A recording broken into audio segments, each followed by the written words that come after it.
Matabeleland South MDCT resolves to work with Chimisa's MDC. The Matabeleland South branch of the MDCT led by Douglas Monzora on Friday resolved to work with councillors affiliated to the MDC alliance led by Nelson Chamisa in an electoral pact that will see them fielding one candidate to contest elections in the province. More than 80 council by-elections are pending across the country, and more than 40 parliamentary seats are vacant after the MDCT recalled legislators and councillors affiliated to the MDC alliance. However, by-elections were suspended by government due to COVID-19 regulations. In Matabeleland South, Monzora's MDCT provincial executive has said it is opposed to recalls and wants unity talks with other opposition parties to ensure victory against ZANU-PF. We are planning on having one single candidate from the MDC Alliance or MDCT so that we push the Matabeleland South agenda. The electorate is clear that it wants a united MDC. Matabeleland South Provincial Chairperson Ika Moyo MDCT, who is former Gwanda South legislator, said.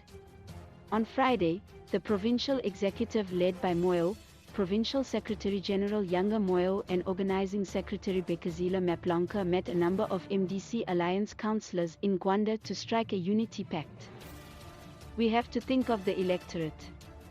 At the end of the day, it is our feeling that constituents should not be sacrificed because of our differences as the leadership.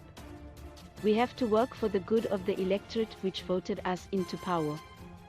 In our engagements with ordinary party supporters and the general citizenry, they are clear that they are not happy with all this infighting, Moyo said.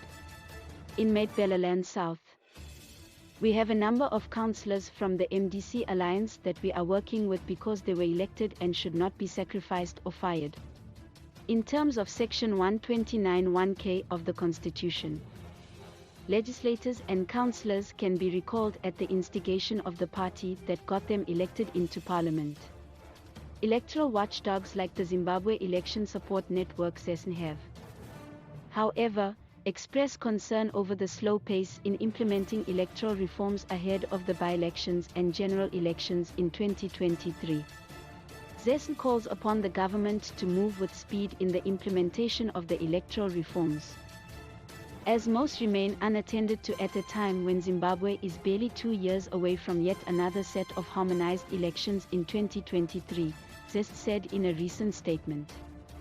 If addressed early, the reforms would contribute to a more credible electoral process. Having to rush electoral law changes on the eve of elections, as has been the case in the past, is not in the best interest of democracy. Please like, comment, share and follow this channel for more information or updates on news and entertainment.